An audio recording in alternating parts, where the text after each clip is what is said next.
Todos les invito a que abran sus Biblias en 1 Corintios capítulo 11. 1 Corintios capítulo 11. El mensaje de hoy es una continuación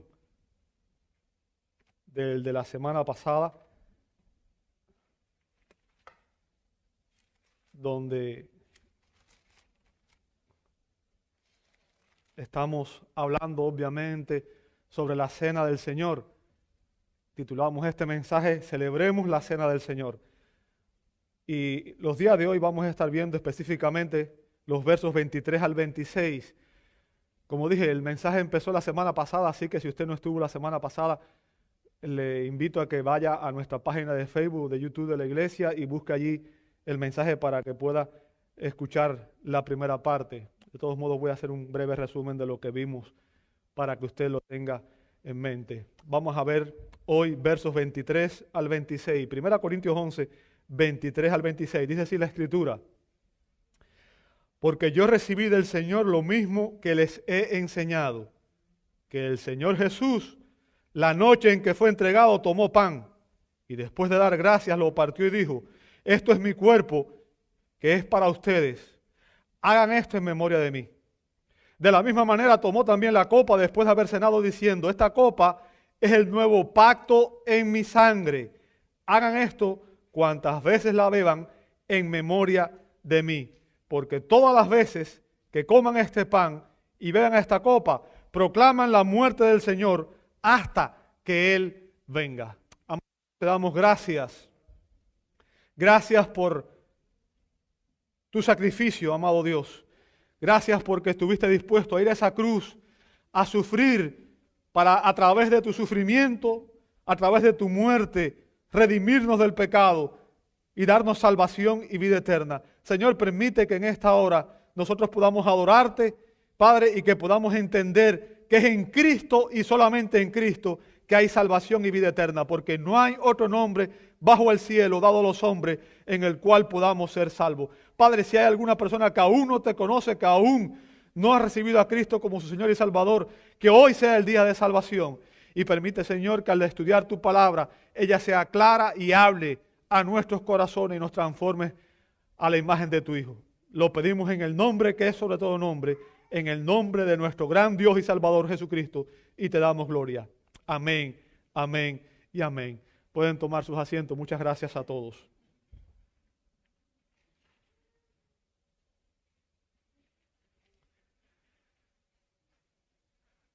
Cuando el famoso pintor Leonardo da Vinci tenía 43 años, el duque Ludovico de Milán le pidió que pintara la dramática escena de la última cena de Jesús con sus discípulos. Trabajando muy lentamente y prestando suma atención, un meticuloso diseño de cada uno de los detalles de esta obra, Leonardo da Vinci invirtió 3 años en pintar aquella escena. Agrupó a todos los discípulos en grupos de 3 a ambos lados del Señor, ocupando Jesús, obviamente, el centro de la mesa. Los brazos del Señor estaban extendidos hacia adelante en la pintura y en su mano derecha sostenía una copa bellamente elaborada, bellamente pintada con un realismo maravilloso. Cuando Da Vinci terminó su obra maestra, el artista invitó a un amigo y le dijo: obsérvala y dame tu opinión de ella. El amigo exclamó: es maravillosa, es asombrosa, extasiado. La copa luce tan real que no puedo desviar mis ojos de ella. Inmediatamente Leonardo tomó un pincel y lo pasó por encima de la copa, quitándola del medio. Al hacerlo exclamó: nada debe robar la atención de Cristo. Nada debe desviar nuestra mirada de Cristo. Amados, al participar de la cena del Señor, nuestra atención debe estar enfocada en la persona y la obra de Cristo. Nada debe distraer nuestra atención. Nuestros ojos deben estar en el Señor, en lo que Él hizo por nosotros, en quién es Él y lo que Él hizo por nosotros. Los cristianos de Corinto, como muchos creyentes hoy, estaban abusando, cometiendo abusos al participar de la cena del Señor. Y en estos versos que estamos analizando, el apóstol Pablo, inspirado por el Espíritu Santo, dio 3 instrucciones sobre la celebración de la cena del Señor. 3 instrucciones sobre la celebración de la cena del Señor. ¿Cuáles son esas instrucciones? En primer lugar, vimos el problema que había en los versos 17 al 22. Eso lo vimos la semana pasada. Vimos que el problema que había en aquella iglesia era división, egoísmo entre los hermanos. Había división y egoísmo, ¿verdad? Y la Biblia nos enseña que no podemos participar de la cena en esas condiciones. Porque la cena del Señor habla de la unidad del cuerpo de Cristo. Y el cuerpo de Cristo no puede estar dividido. El egoísmo no debe caracterizar a los cristianos. El cristianismo nos enseña, Cristo nos enseñó que debemos amar, perdonar y estar unidos, ¿verdad? El problema de la iglesia es que habían divisiones, versos 17 al 22. Y hoy vamos a ver el segundo punto de la enseñanza de Pablo, que es el propósito por el cual la iglesia celebra la Santa Cena. El propósito por el cual nosotros celebramos la cena del Señor. Está en los versos 23 al 26, que fueron los que leímos. Pablo comienza diciendo en el verso 23, porque yo recibí del Señor lo mismo que os he enseñado.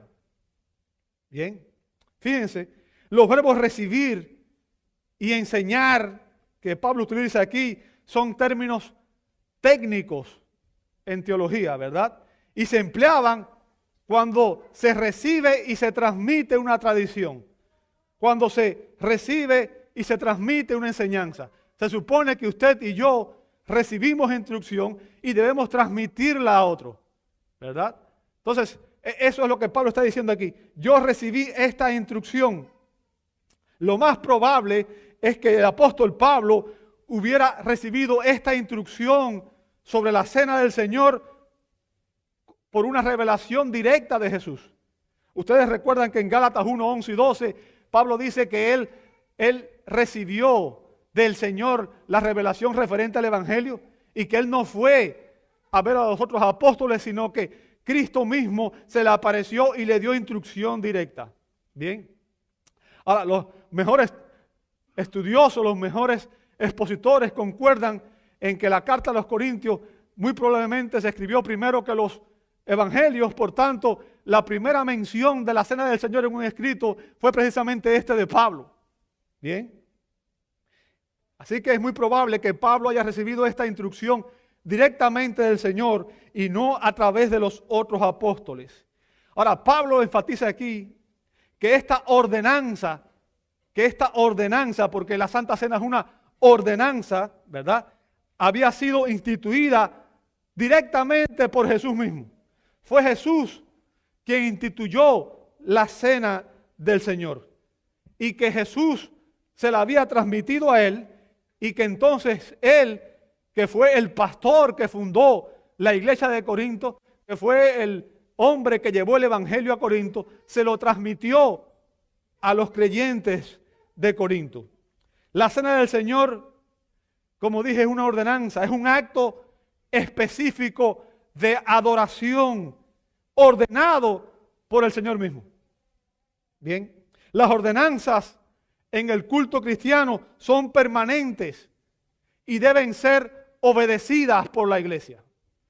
Recuerde, cuando Dios da un mandato, nosotros tenemos que obedecerlo. Ahora, ¿qué fue lo que Pablo les enseñó a los corintios? ¿Qué fue lo que Pablo les enseñó, les transmitió a los corintios? Pablo dice, ahí mismo en el verso 23, que el Señor Jesús, la noche en que fue entregado. Fíjense. Y ahí Pablo empieza a explicarnos el propósito de la Santa Cena.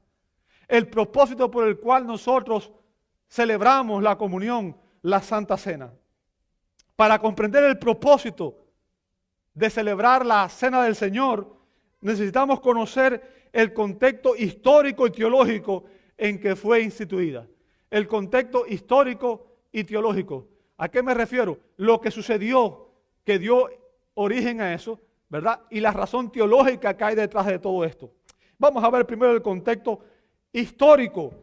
Fíjense, la Cena del Señor fue instituida por Jesús, dice Pablo aquí, la misma noche en que fue entregado. Lo leyó ahí, ¿verdad? Entregado. O sea, la noche en que fue traicionado. La noche en que fue apresado.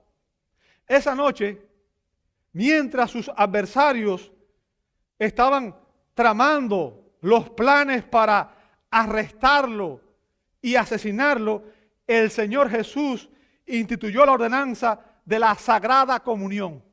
Y esa es una de las formas en que se conoce la Santa Cena, ¿verdad? La comunión. Porque de eso va la cena, de la comunión que tenemos los creyentes con Cristo como nuestro Señor y con su pueblo como nuestros hermanos en la fe.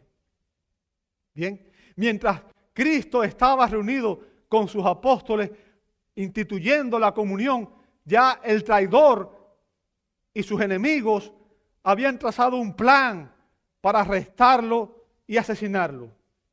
En ese momento, el plan del traidor ya estaba en progreso.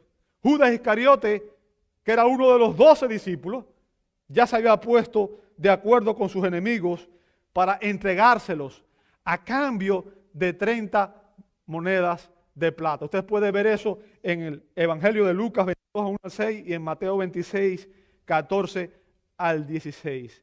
Esta ordenanza, amado hermano, fue instituida el día de la fiesta de los panes sin levadura, en que debía sacrificarse el cordero de la Pascua. ¿Ok? Fíjense, usted puede ver eso en Lucas 22, 7. El día que se celebró fue el día de la fiesta de los panes sin levadura, en que debía sacrificarse el cordero de la Pascua. O sea, ese es el contexto histórico en que surgió la Santa Cena. Bien. Ahora, el contexto teológico está precisamente en ese último verso que leímos. Dice que era el día de la fiesta de los panes sin levaduras, que se sacrificaba el cordero de la Pascua. ¿Qué era la Pascua? Bien, la Pascua era una celebración que rememoraba la liberación, la libertad que Dios le dio al pueblo de Israel en el Antiguo Testamento. Durante 430 años los judíos estuvieron cautivos, fueron esclavos de los egipcios. Y Dios obró para sacarlos de la esclavitud. Dios los libertó de la esclavitud para llevarlos a la tierra prometida. Los judíos celebraban la Pascua cada año como un recordatorio de aquel acto milagroso por el cual Dios los redimió, Dios los rescató, Dios los libertó de la esclavitud. Así que la Pascua es un símbolo de liberación, de la liberación que Dios le da a su pueblo. Cómo Dios sacó milagrosamente a aquel pueblo de la esclavitud. Dios instruyó aquel día a los israelitas para que por cada familia se sacrificara un cordero. Y ese cordero iba a ser obviamente consumido por la familia. La sangre del cordero debía tomarse y debía untarse en los dinteles y en los postes de la casa. O sea, cada casa debía estar marcada con la sangre del cordero. Esa noche el ángel del Señor pasaría por sobre Egipto y toda casa que no tuviera la marca de la sangre, los primogénitos morirían. Esa era la Pascua y el término significa pasar sobre. O sea, en todas las casas que estaban marcadas con la sangre, el ángel pasó sobre la casa y no hubo muerte, nadie pereció. ¿Ok? Esa era la celebración de la Pascua, era lo que simbolizaba esa celebración. Ahora, ese día Jesús le dio instrucciones a los discípulos para que ellos hicieron los preparativos para celebrar la Pascua. Fíjense, si usted se da cuenta, una de las maneras de seguir el ministerio público de Jesús es a través de las Pascuas. Jesús comenzó su ministerio cerca de una Pascua y Jesús concluyó su ministerio terrenal específicamente en una Pascua. Ahora, Jesús celebraba siempre la Pascua y él pidió a los discípulos que prepararan la celebración, que hicieran todos los preparativos. Usted puede ver eso en Lucas 22, 7 al 13. Y después nos dice en Lucas 22, 14 al 15, que cuando llegó la hora, o sea, cuando dice eso, cuando llegó la hora, ahí en ese pasaje, bien, se refiere a que oficialmente la Pascua comenzaba a la puesta del sol. Y Jesús dice que literalmente se recostó en la mesa. Esa era la manera en que ellos lo hacían en aquel tiempo. No es como ahora que nos ponemos en silla alrededor de la mesa, sino que las personas se tiraban como en un diván y estaban uno al lado del otro recostados, ¿verdad? Dice, se recostó a la mesa y él y con él los apóstoles. O sea, fíjense, esta celebración, los que estaban presentes eran los apóstoles del Señor. Bien, fue una celebración íntima, con el grupo íntimo, con los 12. Y les dijo, intensamente he deseado comer esta Pascua con vosotros antes de padecer. Antes de padecer. En otras palabras, Jesús sabía lo que venía. Jesús sabía que al terminar aquella celebración venía la traición, venía la entrega y venía la ejecución. Jesús sabía que esa noche el traidor lo iba a entregar a sus enemigos.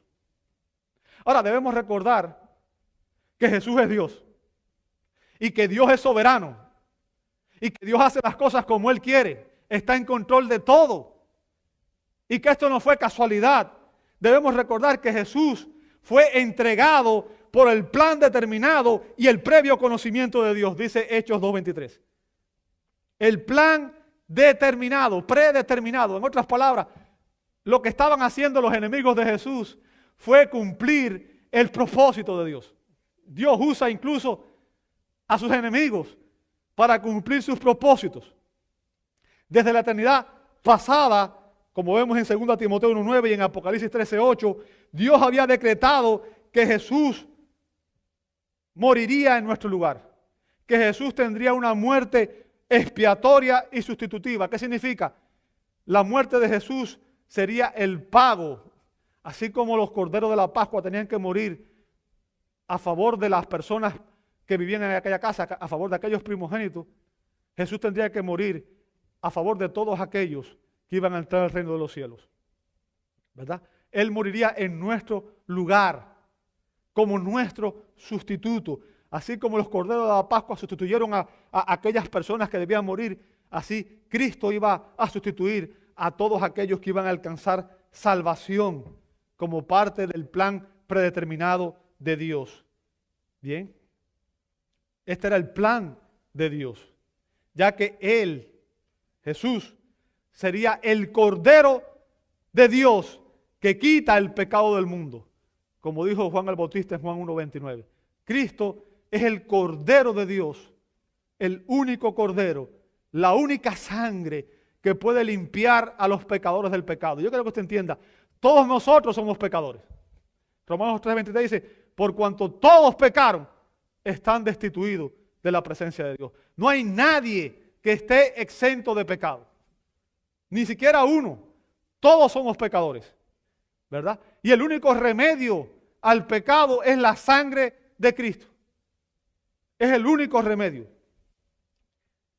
Cristo sería el Cordero Pascual ese año y a través de su sacrificio en la cruz, Cristo expiaría, perdonaría los pecados de todos aquellos que creían en Él, los pecados de muchos. Y es por eso que Dios predeterminó, fíjense, Dios predeterminó y permitió aquel complot en el que se unieron tanto Herodes como Poncio Pilato, juntamente con los gentiles y los pueblos de Israel contra su santo Hijo, Jesús, a quien Él había ungido, para hacer, dice que ellos, estos enemigos que se unieron en su complot para destruir a Jesús, dice el verso 28 de Hechos 4, dice, para hacer cuanto tu mano y tu propósito había predestinado que sucediera. En otras palabras, los enemigos de Jesús obedecieron en ese momento aún lo que Dios había determinado, haciéndolo, pero no porque Dios lo forzó, sino haciéndolo por su rebelión a Dios, por su desprecio a Dios. Bien, fue por su propia voluntad y por su rebelión a Dios que ellos se confabularon para destruir al Señor de la gloria. Por tanto, ninguno de ellos estaba libre de culpa, exento de culpa. Ahora, Jesús sabía aquel complot, Jesús sabía a quién lo iba a entregar, Jesús sabía lo que iba a suceder, Jesús sabía que él iba a padecer, que él sería crucificado y que moriría, porque Jesús sabía que él era el Cordero Pascual ese año. Jesús sabía que esa Pascua él ocuparía ese lugar. Así que cuando Jesús celebró su última Pascua con sus discípulos, justo antes de sus juicios y su crucifixión, Jesús se apartó de la liturgia estándar en medio de la celebración. O sea, había una manera en que, unos pasos en que se celebraba la Pascua judía. Bien, no se los voy a dar hoy porque no son relevantes para que usted entienda esto. Pero había todo un rito en el cual se seguían unos pasos por los cuales se celebraba la Pascua. Jesús tomó parte de ese ritual y tomó específicamente dos elementos y les agregó un nuevo significado. Fíjense, dice que él tomó pan, y eso era parte de la celebración de la Pascua. Usualmente la Pascua se celebraba con panes sin levadura, porque recordaba el éxodo en el cual Israel salió precipitadamente, y para que no se corrompiera el pan, y como no había tiempo, tomaron panes sin levadura. Esa era lo que se usaba tradicionalmente en la celebración de la Pascua. Ahora, eso no significa que nosotros cuando participamos de la Cena del Señor, literalmente también tengamos que comer panes sin levaduras, ¿verdad? Eso no es lo que significa. En la Escritura, quiero que entiendan, la levadura es utilizada como un símbolo del pecado. ¿Por qué? Porque la levadura tiene el poder de penetrar y corromper, de transformar la naturaleza, ¿verdad? Así que la Escritura usa la levadura como un símbolo del pecado. Y Pablo dijo en 1 Corintios 5, 6 al 8, Pablo dijo en 1 Corintios 6, 5, 6 al 8, dice, ¿no sabéis que un poco de levadura fermenta toda la masa? Con un poco de levadura se fermenta toda la masa, ¿cierto? Dice el verso 7, limpiad la levadura vieja para que seáis masa nueva, así como lo sois sin levadura, porque aún Cristo, nuestra Pascua, ha sido sacrificado. Por tanto, celebremos la fiesta no con la levadura vieja, ni con la levadura de malicia y maldad, sino con panes sin levadura de sinceridad y de verdad. Así, fíjense, el pan sin levadura simbolizaba ser libertado de la esclavitud física de Egipto en la Pascua. O sea, ese pan sin levadura era un símbolo de que Dios los había sacado. Usted puede ver eso en Éxodo 12, 15 al 17.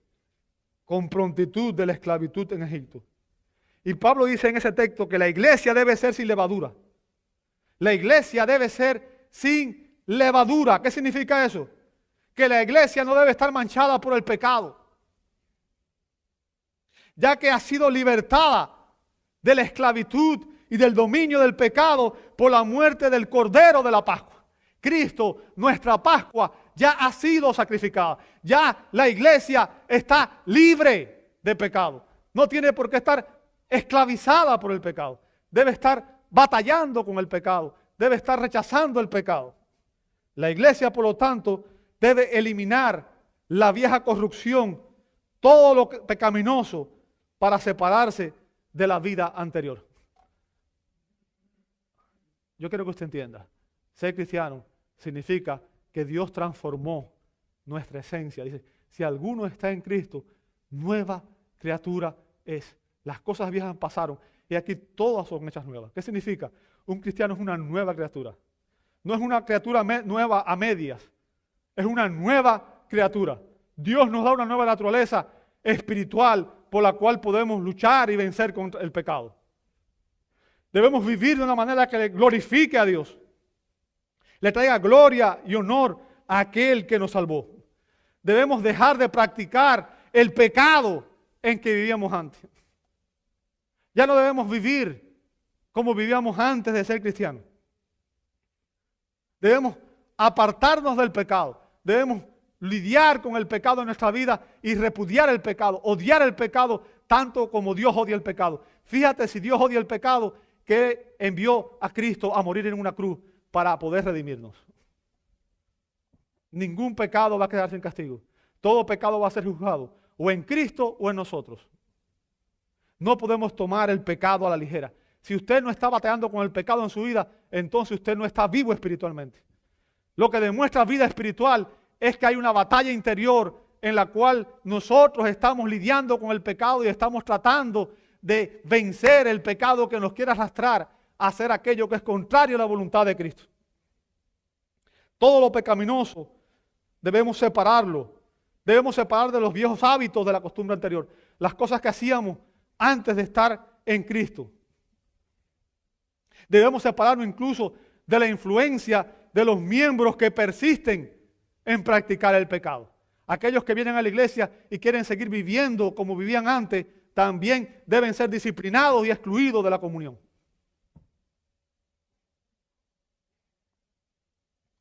Verso 24. Dice Jesús, dice Pablo, perdón, y después de dar gracias, O sea, este es un verbo, gracias, esto aquí, después de dar gracias, es un verbo participio en el griego. O sea, la expresión es un verbo participio en el griego. Viene del término griego eucaristeo, ¿ok?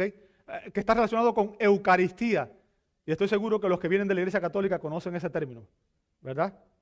Que significa gratitud o dar gracia. Es lo que significa. Bien.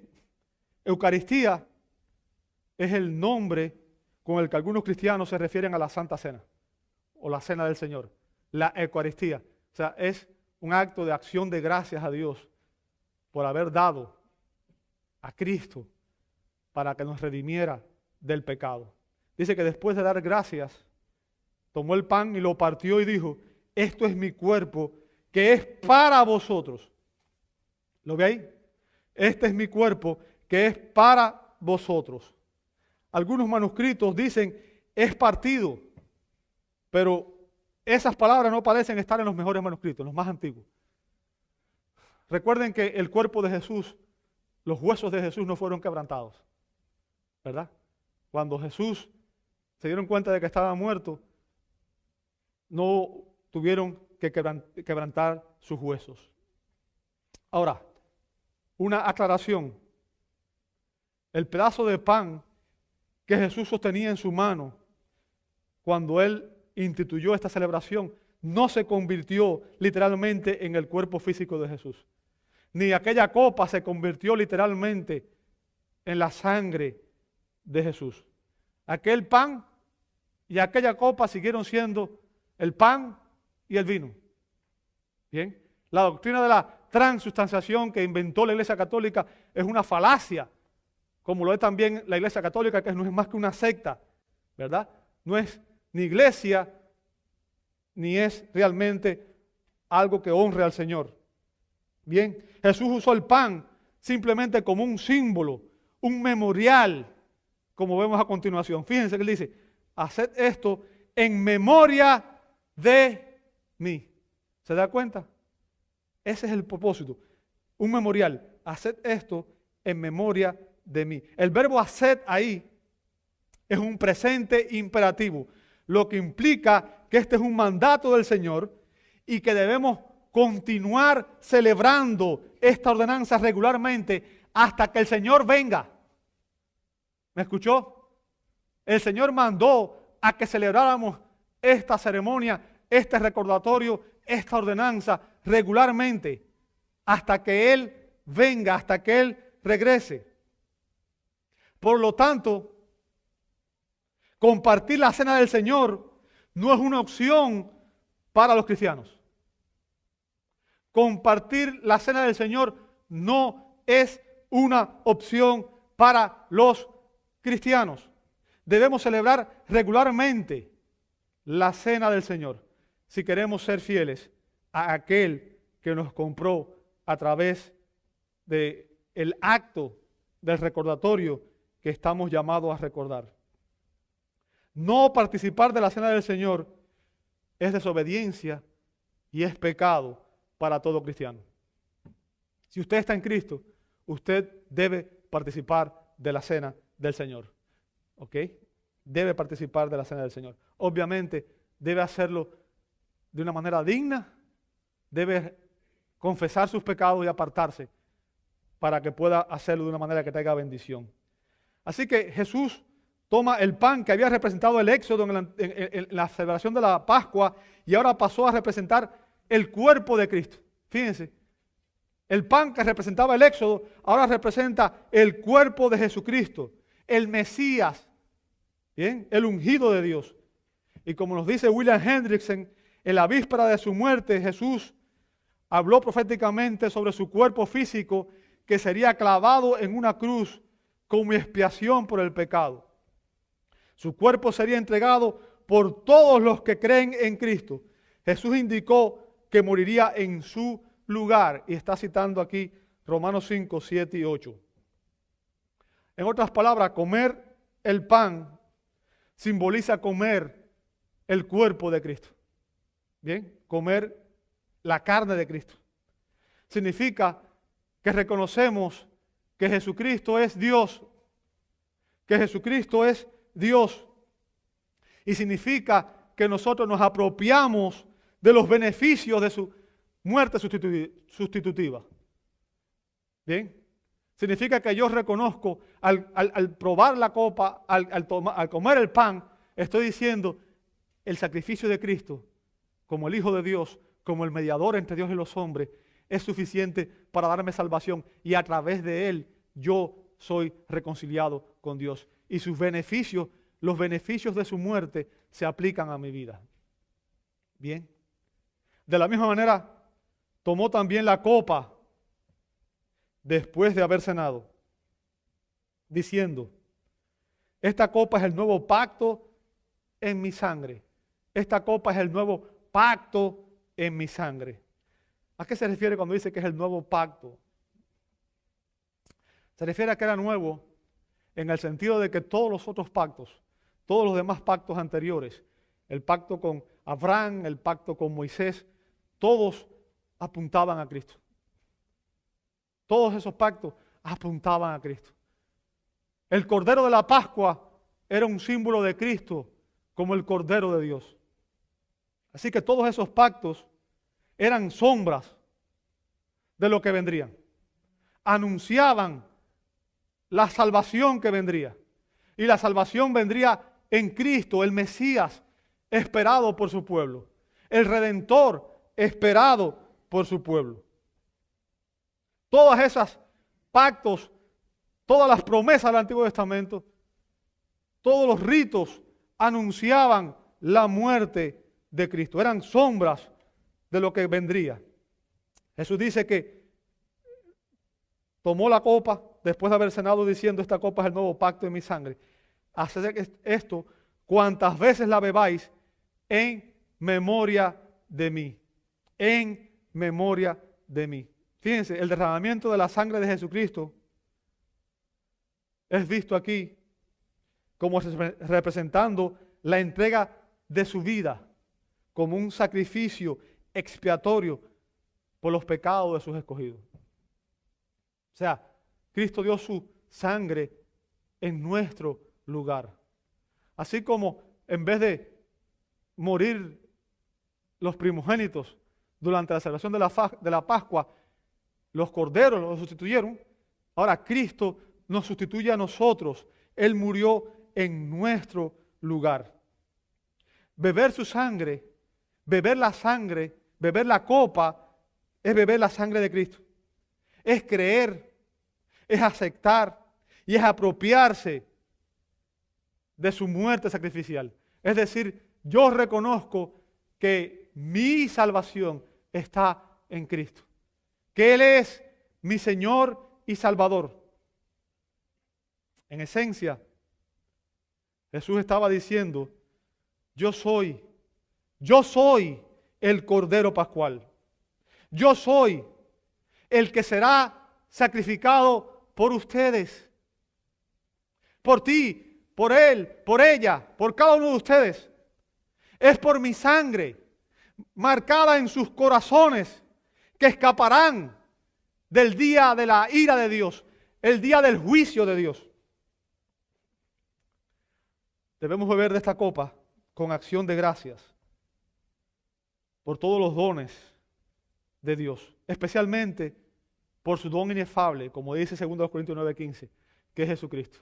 Debemos dar gracias a Dios porque Cristo nos ha provisto, Dios nos ha provisto en Cristo un Salvador, nos ha provisto un Redentor, ha provisto un medio para reconciliarnos con Él y hacernos hijos suyos. La copa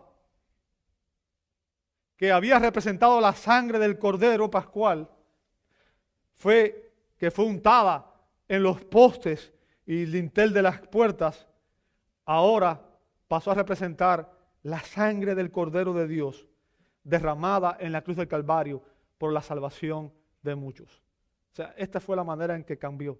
Aquella copa ahora simboliza no la sangre del Cordero, simboliza la sangre de Cristo, el Cordero Pascual, el Cordero perfecto, sin mancha, el Cordero de Dios que dio su vida para traernos salvación, ¿verdad? El antiguo pacto era ratificado repetidamente por la sangre de animales. La Biblia dice en Hebreos 9:22 que según la ley casi todo tiene que ser purificado con sangre y que no hay perdón de pecados si no hay derramamiento de sangre. No hay perdón de pecado si no hay derramamiento de sangre. O sea, se requería un sacrificio para que hubiera perdón de pecado. En el Antiguo Testamento las personas tenían que llevar corderos, animales para ser sacrificados. Bajo el nuevo pacto no hace falta llevar ningún animal. ¿Por qué? Porque Cristo se convirtió en el Cordero Pascual que nos reconcilia con Dios. El antiguo pacto era ratificado repetidamente. O sea, el sacrificio tenía que ser continuo. Continuamente, ¿verdad? Por la sangre de animales, ofrecidas por los sacerdotes. Pero en el nuevo pacto ha sido ratificado por la sangre de Cristo.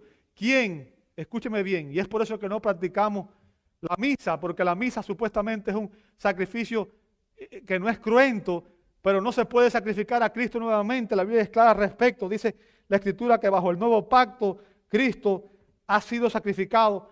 Dice, una vez para siempre, para llevar los pecados de muchos. Dice Hebreos 9:28. Una vez, con el sacrificio que Cristo hizo, fue suficiente de una vez y para siempre. Nadie puede sacrificar a Cristo nuevamente. Bien, porque dice Hebreos 10:14 que por una sola ofrenda, o sea, por esa única vez que Él fue sacrificado, dice, por una ofrenda, Él ha hecho perfectos para siempre a los que son santificados. ¿Qué significa? Todo aquel que recibe por la fe a Cristo Jesús como Señor y Salvador. Escuche bien, hermano. Todo aquel que recibe a Cristo, reconoce que Cristo es Dios humanado y recibe a Cristo por la fe como Señor y Salvador, Dios le imputa o le acredita a su favor la perfecta justicia de Cristo. ¿Escuchaste eso? Ahorita dije que todos éramos pecadores. ¿Recuerda eso? Y para entrar al reino de los cielos, Dios dice, sean perfectos, dice Mateo 5, como yo soy perfecto. ¿Quién de nosotros es perfecto? Levante su mano. Nadie. Nadie. Ninguno de nosotros puede vivir una vida perfecta. Pero Jesús, el Hijo de Dios, vivió una vida perfecta y sin pecado. No cometió pecado. De hecho, le dijo a sus enemigos, ¿quién de ustedes me redarguye de pecado? Vivió una vida perfecta. Y no solamente vivió una vida perfecta, Él murió en la cruz del Calvario, una obediencia activa durante su vida y una obediencia pasiva en su muerte para a través de ese sacrificio, reconciliarnos con Dios. Así que cuando un pecador recibe a Cristo por la fe, Dios le acredita entonces la perfecta justicia de Cristo. En otras palabras, cuando usted y yo tengamos que ir a la presencia de Dios, la única vestuario, la única justicia que Dios acepta es la justicia de Cristo. No es por nuestras buenas obras, no es por nuestra justicia humana que podremos entrar al cielo.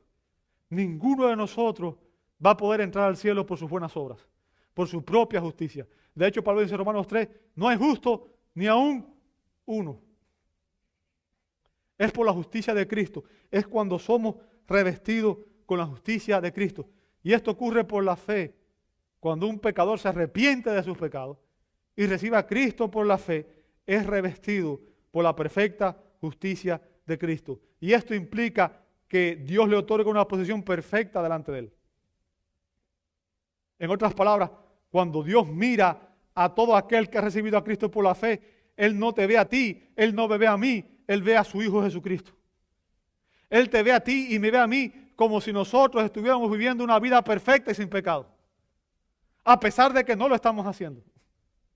Bien, es por eso que el apóstol Pablo pudo decir que no hay ahora condenación para los que están en Cristo Jesús. Como dice Romanos 8:1, no hay condenación para los que están en Cristo Jesús. ¿Por qué razón? Porque ya Cristo pagó el precio de todos nuestros pecados. ¿Entiendes eso? Estar en Cristo significa estar unidos a Él. Es haberlo recibido por la fe como nuestro Señor, como nuestro Salvador. Todo lo que tenemos nosotros como cristianos se centra en la persona y la obra de Cristo, en lo que Él hizo por nosotros. No en lo que podemos hacer nosotros, sino en lo que Cristo hizo por nosotros. Debemos recordar que Él murió por nuestros pecados. Fueron nuestros pecados la causa por la cual Cristo tuvo que ir a la cruz. Él fue nuestro sustituto, como dice Isaías 53:6. Dice Isaías 53:6 que todos nosotros nos descarriamos como ovejas. Cada cual se apartó por su camino, mas Jehová cargó en Cristo el pecado de todos nosotros. Cristo murió por nuestros pecados. Él pagó una deuda, escucha bien lo que voy a decir, que usted y yo no podíamos pagar, como dice 1 Corintios 15:3 y 4. Ninguno de nosotros podría pagar la deuda del pecado. Cristo la pagó en su totalidad. Y Cristo nos dice, no lo olvides, no te olvides de lo que hice por ti. Es importante. Amados, ningún pecado que los creyentes podamos cometer, pasado, presentes o por venir, puede ser retenido en nuestra contra. Puede ser retenido en nuestra contra, ya que Cristo en la cruz del Calvario pagó el precio, pagó el castigo, asumió sobre su cuerpo la ira de Dios, el castigo de Dios por cada uno de esos pecados. Y hoy nosotros, estando en Cristo, somos recubiertos de su perfecta justicia. Esa justicia nos es imputada en la salvación. Y ningún pecado va a revertir jamás esa decisión de Dios. No hay condenación para los que están en Cristo Jesús. Dícele Pablo después en Romanos 8, dice que ni la muerte, ni la vida, ni ángeles, ni principados, ni potestades, ni ninguna cosa creada nos puede separar jamás del amor de Dios en Cristo Jesús. Si usted está en Cristo, usted es salvo. Es salvo. Pero una muestra de que usted está en Cristo es que usted quiere ser cada día más como Cristo. Que usted quiere vivir cada día más como Cristo. Usted no quiere seguir viviendo como vivió antes de estar en Cristo. Usted ahora anhela vivir para la gloria de Dios y desea actuar y vivir como Cristo lo hizo. Desea, como Cristo, glorificar al Padre con su vida. Obedecer al Padre. Cristo nos dice, recibe la bendición. No olvides lo que hice por ti. Fíjense que Él dice después, en ese mismo verso, verso 25, haced esto, o sea, hablando de la Santa Cena, haced esto cuantas veces la bebáis, hablando de la beber la copa, en memoria de mí. El término memoria ahí, el sustantivo anamnesis, implica algo más que traer a la memoria. La palabra es fuerte y sugiere un llamado activo a la mente. O sea, no se trata de un simple recordatorio. Nosotros nos recordamos de muchas cosas, ¿verdad? De muchas experiencias que son quizás agradables. Generalmente tenemos el instinto de tratar de olvidar lo malo, ¿sí o no? Y tratamos de recordar las cosas buenas. Bueno, lo que Pablo está diciendo aquí, el término que estoy usando, significa retroceder en la mente y recuperar la mayor parte posible de la realidad y el significado de un evento o experiencia. En otras palabras, cuando Pablo dice aquí que bebamos esto y lo hagamos en memoria de Él, Pablo está diciendo aquí que debemos en nuestra mente, antes de participar de la cena del Señor, recordar a Jesucristo y su sacrificio en la cruz. Debemos revivir en nuestra mente cómo Él dio su vida por nosotros. Su vida perfecta y sin pecado. Cómo sufrió una muerte agónica y cruel por nuestros pecados. ¿Bien?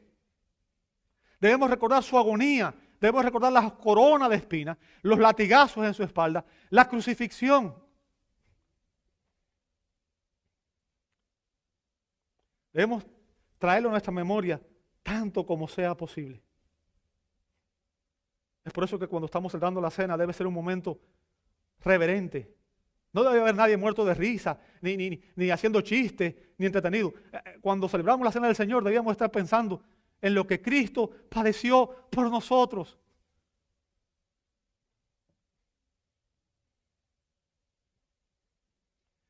Cuando participamos de la cena del Señor, recordamos su sacrificio.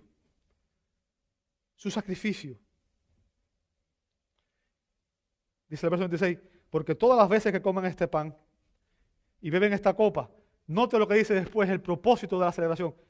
La muerte del Señor proclaman hasta que Él venga. ¿Qué estamos haciendo al celebrar la cena del Señor? Celebrando su muerte en nuestro lugar. Cristo murió por mí. Esta sangre es la sangre que Él vertió por mí. Ese pan es el cuerpo que padeció en la cruz del Calvario por mí, por mis pecados. Note que no se da una instrucción de con cuánta frecuencia debemos celebrar la cena del Señor, pero que es una ordenanza permanente. Cristo dice que debemos participar de esta cena hasta que Él venga. Al celebrar la cena del Señor estamos dando testimonio al mundo del mensaje de la cruz, de lo que significa la cruz. Y ese es el mensaje del Evangelio. No hay evangelio sin cruz. No hay evangelio sin arrepentimiento de pecado, sin recibir a Cristo por la fe. Ese es el mensaje de la cena. Ese es el mensaje del Evangelio. La muerte del Señor en la cruz por nuestro pecado. La comunión es también un recordatorio de la venida del Señor.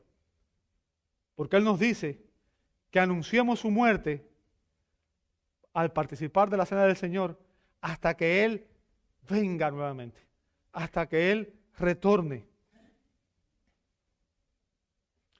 Los creyentes debemos entender que cuando comemos el pan y cuando bebemos de la copa, somos invitados a sentarnos con Él en su mesa como huéspedes y somos bienvenidos. Es Cristo el que nos invita a participar de esta celebración. Esta es su cena. Celebremos la cena del Señor. Participemos como huéspedes bienvenidos, con la actitud correcta. Si los cristianos participamos de esta cena sin amar a nuestros hermanos, con divisiones, con rencor en nuestro corazón, murmurando de hermanos, estaríamos deshonrando al Señor mismo. La cena del Señor es una experiencia sagrada, un acto de adoración que requiere la santidad de todos aquellos que participan. Requiere que nos entreguemos a Dios en espíritu, alma y cuerpo. Requiere que antes de hacerlo confesemos nuestros pecados. No vengamos a la cena del Señor con pecado en nuestro corazón. La cena debe ser celebrada con reverencia. Y cuando participamos de la cena del Señor, amado hermano, nuestra atención debe estar enfocada en la persona y la obra de Cristo.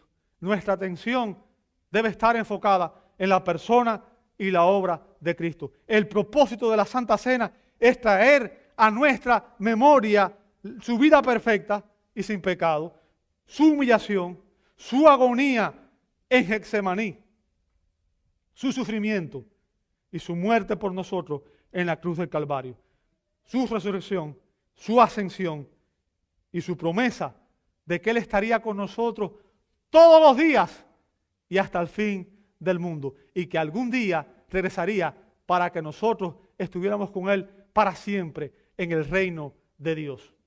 La cena del Señor es un tiempo de reflexión, regocijo y acción de gracias al experimentar en la mesa la presencia espiritual del Señor.